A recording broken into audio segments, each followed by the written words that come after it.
Hello and welcome to the Tej civils news bits program. आज हम 20 अगस्त के इम्पोर्टेंट न्यूज़ आर्टिकल्स को कवर करेंगे।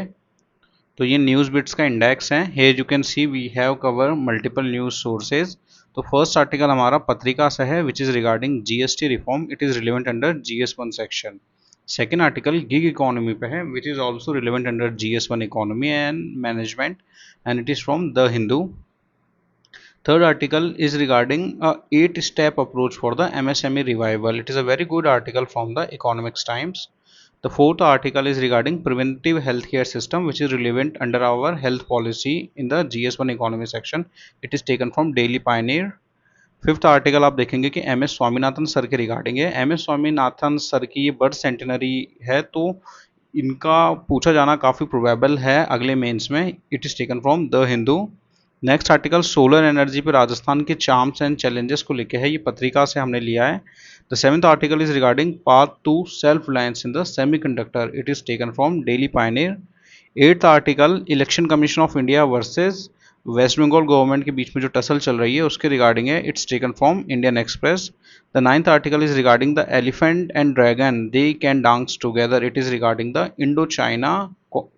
Indo-China partnership. It is also from Indian Express. The 10th article is regarding presidential address to the new IFS officer. We can get some good points on India's foreign policy from this article. And the last article of today is कि how India का जो youth है वो Trump के जो US tariff challenge है उसका सामना करने में इंडिया की मदद कर सकता है। तो it is taken from the Hindu. तो let's start today's new bits program. जो पहला आर्टिकल है वो इकोनॉमी सेक्शन में under the tax reform policy हमारे लिए इंपॉर्टेंट हो जाता है। अब क्योंकि जीएसटी में आने वाले टाइम में हमें बहुत बड़े सुधार देखने को मिलेंगे, तो we will get some good articles over it and we should compile some good points from it. तो ये जो आर्टिकल था ये मेनली करंट जीएसटी सिस्टम में जो चैलेंजेस या जो स्कोप ऑफ इम्प्रूवमेंट है उनको एड्रेस करते हैं।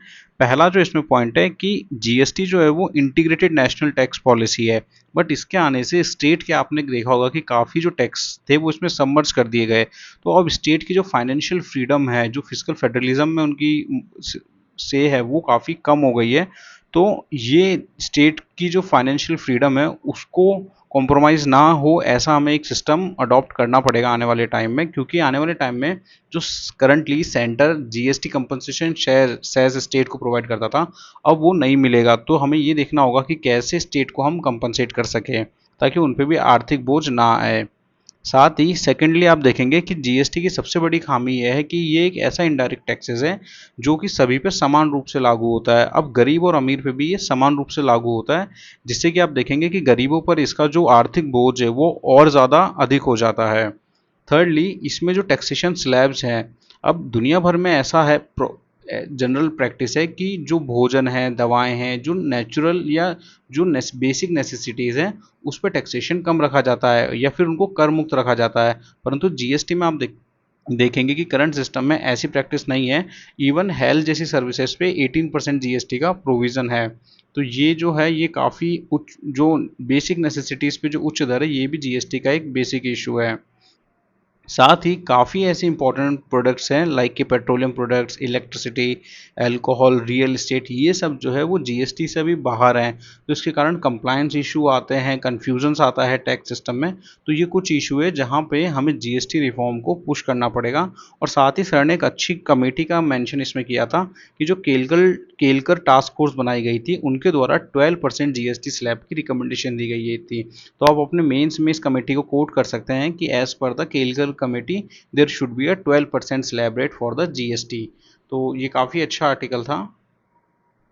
Next article is regarding the gig economy. Karnataka assembly ने रिसेंटली एक बिल पास किया है for the gig welfare act. अब राजस्थान गवर्नमेंट ने भी गिग वेलफेयर के लिए काफ़ी स्टेप्स लिए हैं। जो करंट आर्टिकल है it is regarding the Karnataka assembly. तो हमारे लिए जानना जरूरी हो जाता है कि what is the gig economy versus platform economy में क्या डिफरेंट है और गिग इकोनॉमी के करंट चैलेंजेस क्या है।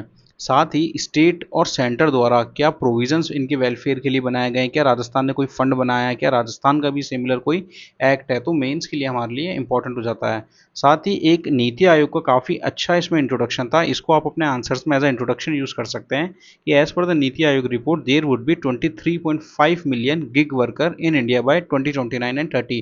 तो ये दिखाता है कि गिग इकोनॉमी कितना वास्टली कंट्रीब्यूट करती है इंडिया की इकोनॉमी पे। तो this data set can be used as introduction in your GS mains answer. So basically ये इतना ही था।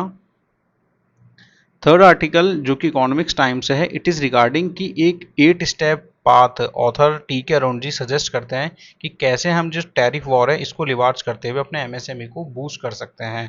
तो ये काफ़ी ब्रॉड आर्टिकल है and here it is getting very messy, तो हमने इसको पॉइंट बाय पॉइंट आपके लिए ब्रेक किया है। तो there is a 8 step path for the exporters specially for the MSME to take to cope against the Trump tariff. तो सबसे पहले देखिए कि जो ऑथर सबसे पहला पाथ बताते हैं, इट इज़ कि हमें अपने एक्सपोर्टर्स को सब्सिडी देने की जगह इंपोर्ट ड्यूटीज़ को कम करना पड़ेगा। ये बहुत कंट्रोवर्शियल पॉइंट हो सकता है क्योंकि ऐसे समय में जहां ट्रंप द्वारा टैरिफ्स को बढ़ाया गया है, हमारे एक्सपोर्टर्स आर डिमांडिंग सब्सिडी ताकि उनको गवर्नमेंट का सपोर्ट मिल सके। पर ऑथर का व्यू पॉइंट भी काफ़ी यूनिक है कि अगर इंडिया सब्सिडी प्रोवाइड करता है, exporter they are demanding subsidy, India subsidy provide करता है, तो क्या होगा कि रिस्क है कि यूएस उस पर काउंटर वेलिंग ड्यूटी लगा सकता है, तो उसका इफेक्ट नील हो जाएगा। रादर देन ऑथर एडवाइस करते हैं कि we should cut our import duties by 5% across all the sector.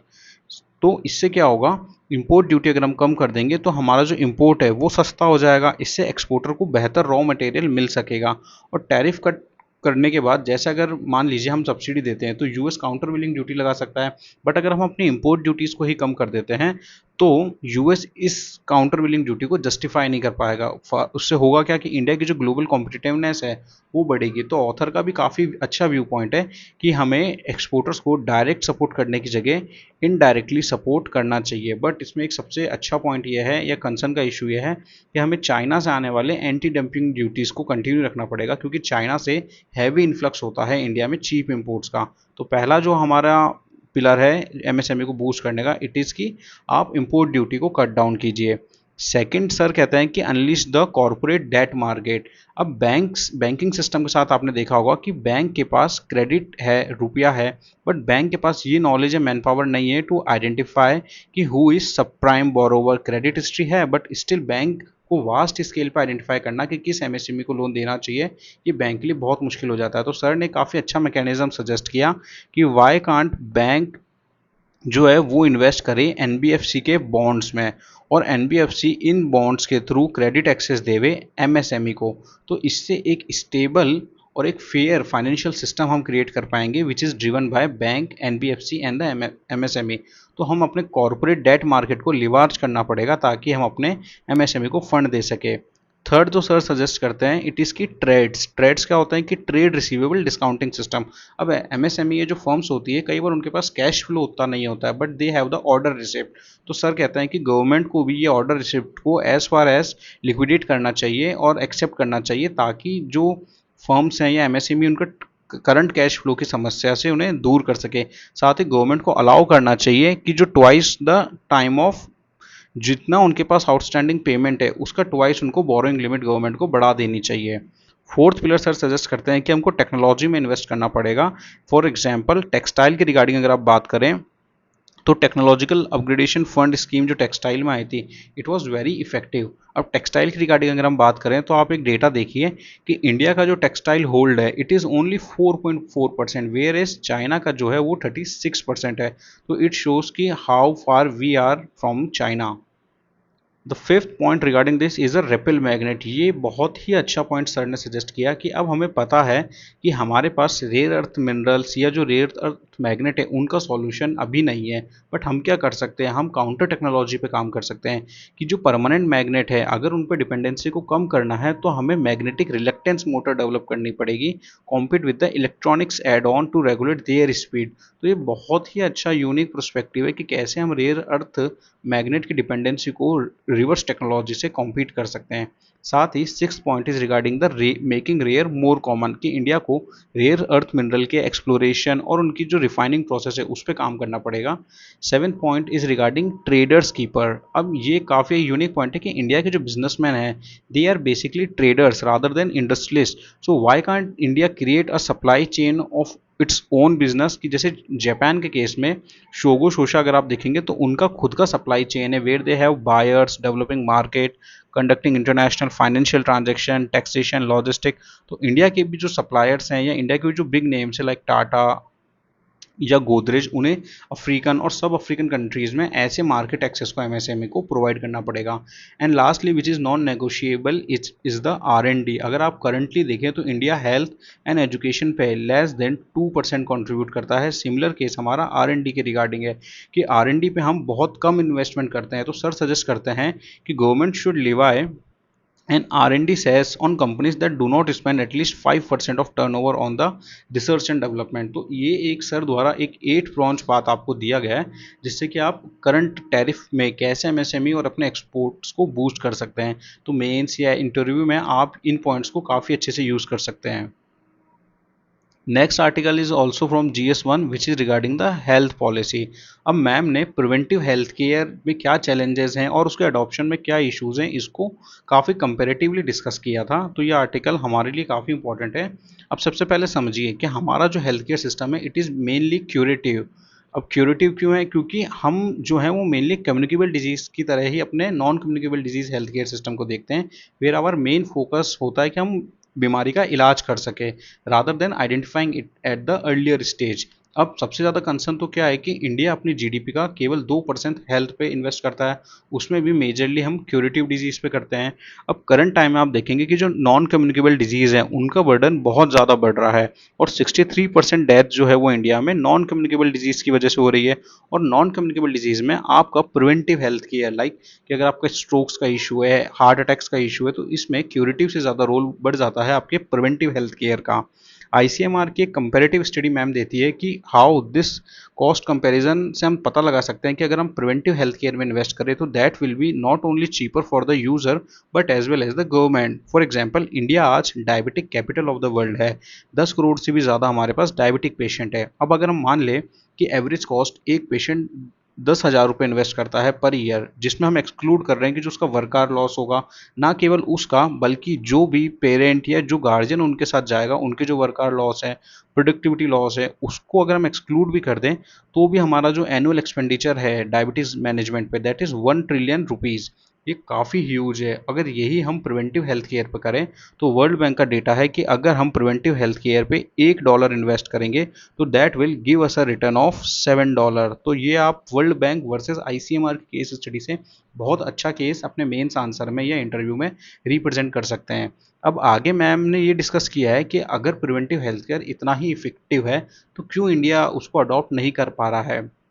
तो इसके कुछ चैलेंजेस हैं जिनको मैम ने काफ़ी अच्छे से डिस्कस किया है, तो उसको हमने ब्रेक डाउन कर दिया है।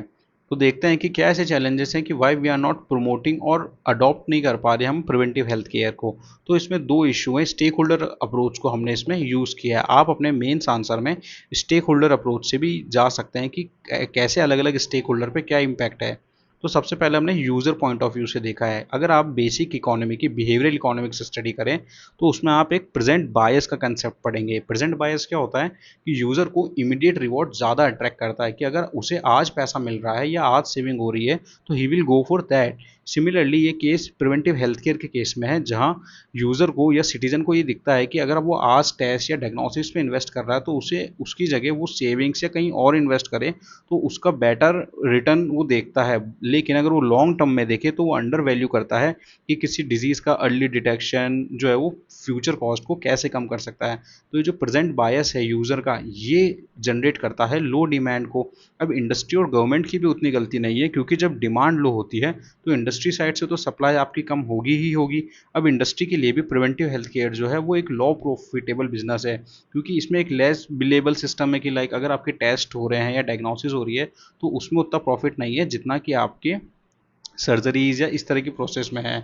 साथ ही एक वैल्यू एट्रीब्यूट करना भी मुश्किल है। For example heart attack prevention पे वैल्यू एट्रीब्यूट करना मुश्किल है रादर देन शोइंग कि हार्ट अटैक की जो सर्जरी हुई है उसकी वैल्यू, क्योंकि वहाँ आप एक टेंजिबल आउटकम को देख सकते हैं। तो इस तरह का काफ़ी अच्छा केस स्टडी वाइज एनालिसिस और स्टेक होल्डर एनालिसिस मैम ने किया था। आप इस तरह के माइक्रो डायग्राम्स को अपने मेंस आंसर में बना सकते हैं जब भी इंडिया या राजस्थान के हेल्थ केयर सिस्टम की बात आए। तो ऐसे स्मॉल स्मॉल डायग्राम आप बना सकते हैं कि कैसे हम प्रिवेंटिव हेल्थ केयर पे फोकस करके अपने हेल्थ सिस्टम को बेटर कर सकते हैं।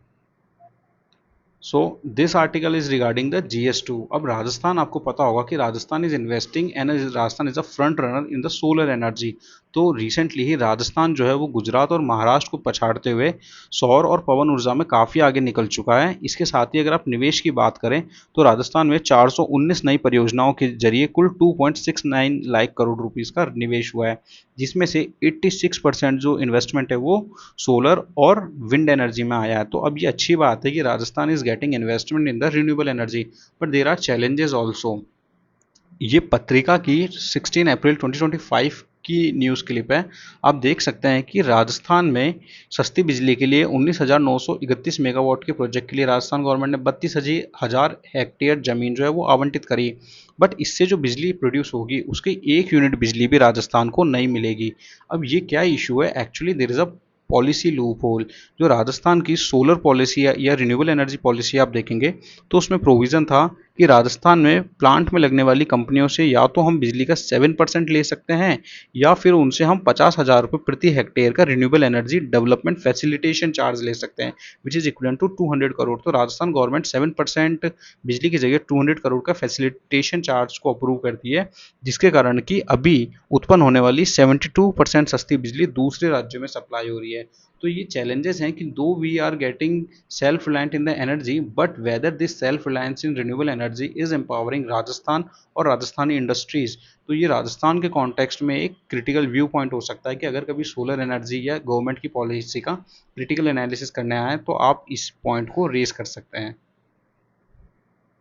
Next article Montek Singh Ahluwalia sir, जो कि फॉर्मर प्लानिंग कमीशन के हेड भी रह चुके हैं, उनके द्वारा लिखा गया है। It is a contribute to the MS। अब क्योंकि ये उनका बर्थ सेनेटरी ईयर है तो ये हमारे लिए इंपॉर्टेंट हो जाता है कि हम under the topic contribution of Indian scientist उनके कंट्रीब्यूशन को पढ़े। अब सर ने काफ़ी अच्छी स्टोरी शेयर करी है कि कैसे MN स्वामीनाथन सर ने आइडिया की डेवलपमेंट से लेके उसके एग्जीक्यूशन तक क्या क्या स्ट्रगल उन्हें झेलने को मिले। अगर आप स्टोरी को फटाफट देखें तो सबसे पहले वो जो थे एक ऐसी वीट वैरायटी की तरफ देख रहे थे जो कि हाई, क्योंकि उन्हें पता था कि अगर हमें प्रोडक्टिविटी बढ़ानी है तो हमें फर्टिलाइजर और अदर इनपुट्स को बढ़ाना पड़ेगा। बट उससे इशू क्या होता कि अगर वेट हायर हो जाता ग्रेन्स का तो they will band and loss if the stock could not resist, या उतनी स्ट्रांग नहीं होती जो वीट की स्ट्रॉ है कि वो उसके वेट को होल्ड कर पाए। तो वो इसका एक सॉल्यूशन निकालते हैं। वो 1958 में एक जैपनीज साइंटिस्ट से मिलते हैं जो उन्हें बताता है कि they are developing a similar dwarf variety which is a shorter height, और वो स्ट्रॉन्गर स्टॉक के साथ आती है ताकि वो वेट को होल्ड कर पाए। पर बाद में उन्हें पता लगता है कि ये तो केवल विंटर वेराइटीज़ के लिए ही सूटेबल है, which is not suitable for India. तो फाइनली वो नॉर्मन बॉरलॉग से मिलते हैं जो कि एक मैक्सिकन साइंटिस्ट थे and he was working on this project. तो वहाँ से उनको फाइनल सॉल्यूशन मिलता है। बट इस आर्टिकल में काफ़ी अच्छा व्यू पॉइंट है कि कैसे ब्यूरोक्रेटिक इनर्शिया या ब्यूरोक्रेटिक डिलेज जो है वो साइंटिफिक डिस्कवरी को रोकते हैं। नॉर्मन बॉरलॉग से मिलने के बाद भी उन्हें 2 साल लग जाते हैं इंडिया में इस आइडिया को एग्जीक्यूट करने में। तो ये पूरा आर्टिकल साइंटिफिक पर्सपेक्टिव और ब्यूरोक्रेटिक पर्सपेक्टिव से इंपॉर्टेंट है। साथ ही सर कुछ अच्छे पॉइंट जनरेट करते हैं कि कैसे चाइना का अगर हम केस देखें तो चाइना में जो मिनिस्टर्स हैं they are economically and technological perspective से कैसे वो एडवांस है। क्योंकि अगर आप चाइना के मिनिस्टर्स देखें तो मोस्ट ऑफ देम जो है वो इकोनॉमिक्स या टेक्निकल फ्रंट से आते हैं, जिसके कारण they work better with the bureaucracy and the scientist. तो इसका फल उनकी चाइना की R&D में हमें देखने को मिलता है। लास्टली सर इंडिया के एग्रीकल्चरल सेक्टर के कुछ इश्यूज को डिस्कस करते हैं which is relevant for our mains point of view. तो सबसे पहले सर बताते हैं कि there was a time when India was ahead of China in agricultural research and in late 1960।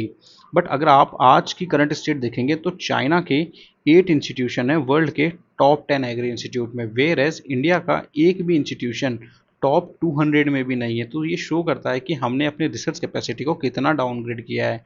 Secondly, अगर हम स्पेंडिंग की बात करें तो India only 4.3% of the agricultural GDP को आर&डी पे इन्वेस्ट करता है। थर्डली, जो क्वालिटी ऑफ एजुकेशन है, क्या हमारे रिसर्च इंस्टीट्यूशन के पास वो ऑटोनॉमी है, क्या वो गवर्नेंस स्ट्रक्चर है जिससे वो क्वालिटी एजुकेशन इम्पार्ट कर सके। Lastly, political will is the utmost important thing, कि जब तक पॉलिटिकल विल और ब्यूरोक्रेटिक इनर्शिया को हम ओवरकम नहीं करेंगे, हर स्वामीनाथन को ये समस्याएं झेलनी पड़ेगी। तो ये काफ़ी अच्छा आर्टिकल था। आप MS स्वामीनाथन पे एक नोट प्रिपेयर कर सकते हैं, क्योंकि we are expecting a question in the next mains on this topic. अब this article was regarding the semiconductor, कि how India is achieving a self reliance path in the semiconductor. तो ये काफ़ी important article है। इसमें आप देख सकते हैं कि कैसे इन्होंने ट्रेस किया है कि from Indus valley to semiconductor valley India is reaching its journey. तो गवर्नमेंट ने national semiconductor mission, quantum mission, national mission for cyber security, make in India के तहत और स्टार्टअप इंडिया के तहत कैसे स्किलिंग किया है सेमीकंडक्टर्स में ट्रेनिंग प्रोफेशनल्स को। साथ ही कैसे अलग अलग IITs क्या क्या इनिशिएटिव ले रही है ताकि हम सेमीकंडक्टर में बूस्ट कर सकें। तो आप इस आर्टिकल को पढ़ सकते हैं। There are some good initiative which you can quote in your mains answers. Next article election commission of India को लेके है। अब क्योंकि election commission of India because of various controversy in news, तो हमारे लिए इंपॉर्टेंट हो जाता है कि हम इस आर्टिकल को कवर करें। तो recently election commission of India instruct करता है वेस्ट बंगाल गवर्नमेंट को to suspend 4 official which were involve in some electoral rolls में discrepancy regarding. But West Bengal government उन्हें डिनाई कर देती है, ये कहते हुए कि जो इलेक्शन कमीशन की पावर है that is only applicable once the model code of conduct is applicable. तो ये पूरा इशू क्या है इसको हम समझ लेते हैं।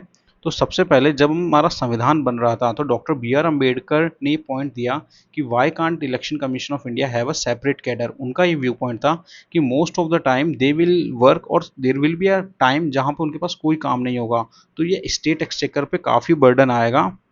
सेकेंडली, उन्होंने कहा कि while on deputation those official would be responsible to the commission. तो ये जो प्रॉब्लम है रिस्पॉन्सिबिलिटी की, ये इसको सॉल्व कर देगा। फाइनली 1988 में एक अमेंडमेंट होता है जिससे कि इलेक्शन कमीशन ऑफ इंडिया को फॉर्मली पावर दे दी जाती है टू कंडक्ट दिस डेपुटिंग ऑफिसर। तो सेक्शन 13 CC ऑफ जो रिप्रेजेंटेशन ऑफ पीपल है उसमें अमेंड किया जाता है और चीफ इलेक्टोरल ऑफिसर को पावर दी जाती, chief election commission of India को पावर दी जाती है कि वो chief electoral officer, district election officer, electoral registration officer के कंडक्ट को रेगुलेट कर सके। साथ ही सेक्शन 28A के तहत जो असिस्टेंट रजिस्ट्रेशन ऑफिसर्स हैं उन पे भी, या पुलिस पर्सनल्स हैं, जो भी इलेक्शन से रिलेटेड ऑफिसर हैं, उन पे इलेक्शन कमीशन को ये पावर दे दी जाती है। बट इसके बाद क्या इशू आता है, एक्चुअल इशू आता है TN सेशन के केस में, जहाँ TN सेशन इलेक्शन को पोस्टपोन कर देते हैं, ये कहते हुए कि उन्हें ऑटोनॉमी नहीं है to regulate these personals. Finally supreme court में एक केस चलता है जिसका जजमेंट आता है 2000 में।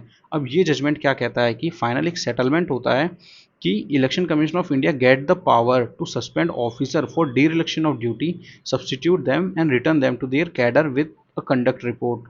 तो ये जो है ये पूरा बोन ऑफ कंटेंशन है। बट इसमें भी एक लूप होल है कि क्या ये power election commission of India को थ्रू आउट द ईयर मिलती है या केवल जब इलेक्शन अनाउंस हो चुके हैं या मॉडल कोड ऑफ कंडक्ट लग चुका है। तो करंट जो वेस्ट बंगाल गवर्नमेंट की जो टसल है वो इसी रिगार्डिंग है कि वेस्ट बंगाल गवर्नमेंट का कहना है कि election commission of India can only exercise this power once there is announcement of election और the model code of conduct. तो देखते हैं कि इसमें क्या जजमेंट आता है। तो election commission of India because of the various reason is going to be news. तो हमारे लिए मेंस और इंटरव्यू दोनों परस्पेक्टिव से इलेक्शन कमीशन ऑफ इंडिया को कवर करना जरूरी हो जाता है।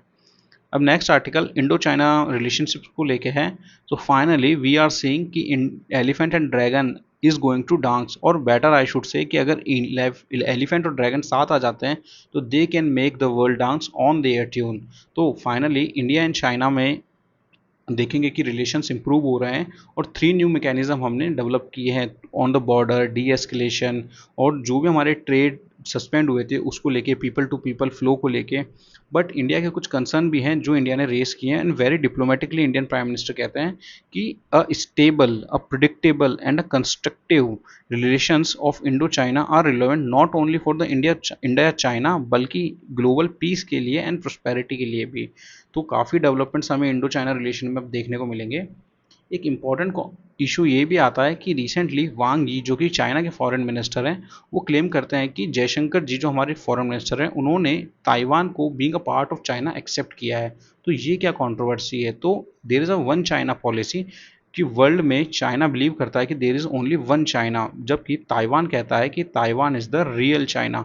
अब इंडिया का क्या स्टैंड है? चूंकि वांग यी क्लेम करते हैं कि इंडिया ने ताइवान को चाइना का पार्ट एक्सेप्ट किया है, बट अगर आप गवर्नमेंट ऑफ इंडिया के ऑफिशियल सोर्सेज की माने तो there is no change in India's position with respect to Taiwan and we maintain ties with the Taipei and focus on economy and the technological front।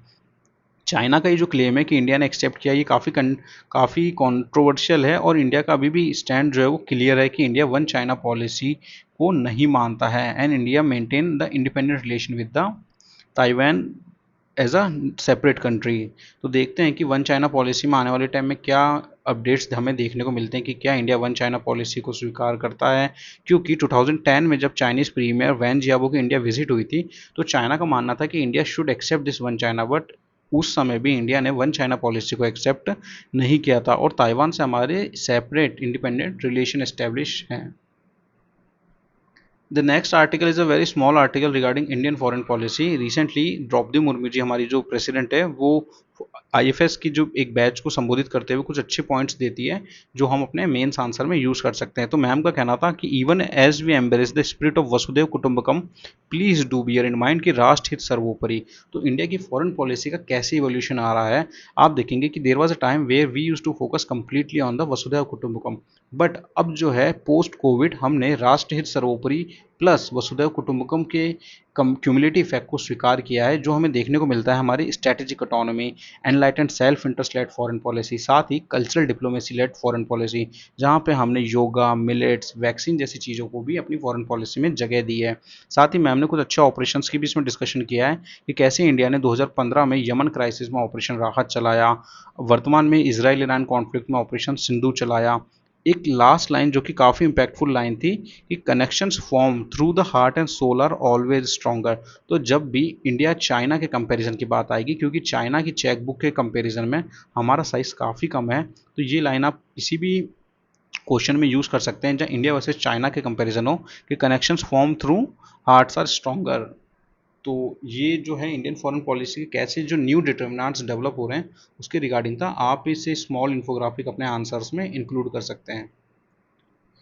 तो let's move to the last article of today. Last article tariff trade war को लेके था। अब रोज इस पर article आ रहे हैं, लेकिन ये आर्टिकल काफ़ी डिफरेंट पर्सपेक्टिव देता है कि कैसे इंडिया का जो यूथ है वो यूएस के टैरिफ को चैलेंज कर सकता है।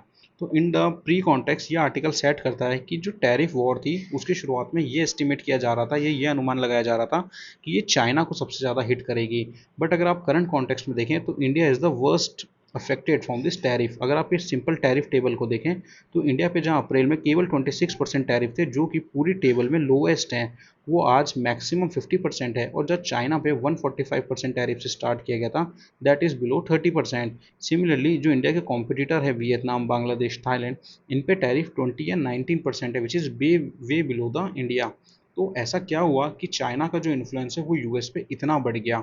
अब एक रीज़न आता है कि चाइना का जो लेबर मार्केट है वो वेरी चीप है। तो क्या केवल एकमात्र यही रीज़न है? क्योंकि अगर बात चीप लेबर की है तो India also offers a very cheap labour. But the thing is more than that. अगर आप चाइना का ग्लोबल होल्ड देखेंगे, फॉर एग्जाम्पल आप टेक्सटाइल एंड क्लोथिंग में देखिए, चाइना वर्ल्ड की 36.3% मार्केट इंडस्ट्री को कैप्चर करता है, where is India has only 4.4% market share. Similarly footwear में 41% मार्केट शेयर है, जहां इंडिया 1.7% के साथ पीछे है। इसी तरह का जो ट्रेंड है वो आपको मेटल, केमिकल, मशीनरी में भी देखने को मिलेगा। तो चाइना डोमिनेट करता है through out the different industry. तो इंडिया के लिए लेसन है कि केवल चीप लेबर से हम अपना जो कॉम्पिटिटिव एडवांटेज है उसको ज़्यादा समय तक नहीं बना पाएंगे, क्योंकि आप देखेंगे कि even in the service sector we are getting tough fight from the South East Asia and the African country, because they are able to produce the more cheap labour there in the India. तो ये एक setback था India के लिए कि कैसे China अपने influence को स्ट्रेटेजिकली यूज़ कर पाता है। अब लास्ट में ये आर्टिकल बात करता है कि कैसे इंडिया का जो यूथ है that can act as a triumph card against the Trump tariff. तो ये काफ़ी अच्छा चार्ट है कि इंडिया की अगर आप पॉपुलेशन को स्टडी करेंगे तो इंडिया का डेमोग्राफिक डिविडेंड उसकी सबसे बड़ी ताकत है कि 15 से 29 साल की जो एज पॉपुलेशन है, it is approximately 120 million which is equivalent to the population of China, sorry Japan. But issue क्या है? इशू आता है लैक ऑफ अप्रोप्रिएशन पॉलिसी। अगर आप माइग्रेशन देखेंगे जिसे कि हम ब्रेन ड्रेन भी कहते हैं, तो यू विल फाइंड कि 1970-80 में जो माइग्रेशन 0.3 मिलियन था 1982 में, आज यूएस में होने वाला इंडिया से माइग्रेशन 1.3 मिलियन तक हो चुका है। दैट मीन्स कि although still 1% of the US population जो है वो इंडियन ओरिजिन की है, बट इनका नंबर जो है वो बहुत तेज़ी से बढ़ रहा है। अब अगर हम अपनी ब्रेन ड्रेन को या अपने डेमोग्राफिक डिविडेंड को इफेक्टिवली यूटिलाइज नहीं कर पाए तो हम अपने एक बहुत इंपॉर्टेंट ट्रायम्फ कार्ड को खो देंगे। तो इंडिया के लिए क्या लेसन है? इंडिया के लिए लेसन है कि हमें अपने एक ऐसी पॉलिसी बनानी पड़ेगी ताकि हम अपने यंग पीपल में इन्वेस्ट कर सके। केवल शेयर नंबर के कारण हम उनको होल्ड नहीं कर पाएंगे, because if they do not get the due opportunity this brain circulation problem will always affect us. तो इंडिया के लिए इंपॉर्टेंट हो जाता है कि हम अपने डोमेस्टिक इंडस्ट्री को बूस्ट दें, हम अपने एम्प्लॉयमेंट मार्केट को बूस्ट करें, लेबर रिफॉर्म्स लेके आएँ, greater public expenditure on health and education, because these two area are worst affected जहाँ इंडिया 2% से भी कम इन्वेस्ट करता है। तो ये आर्टिकल काफ़ी अच्छा था कि कैसे चाइना ने अपने इन्फ्लुएंस को होल्ड किया और क्या इंडिया को आने वाले समय में करना चाहिए। तो इसी तरह के आर्टिकल्स के लिए आप तेज सिविल से जुड़ सकते हैं। तो please do let us know कि how you are seeing this initiative, and if you are liking our initiative please do consider like share and subscribe. And आज के लेक्चर की एचडी पीडीएफ आपको हमारे कमेंट बॉक्स में और description box में मिल जाएगी, जिसे कि आप तेज सिविल्स के टेलीग्राम चैनल से एक्सेस कर सकते हैं।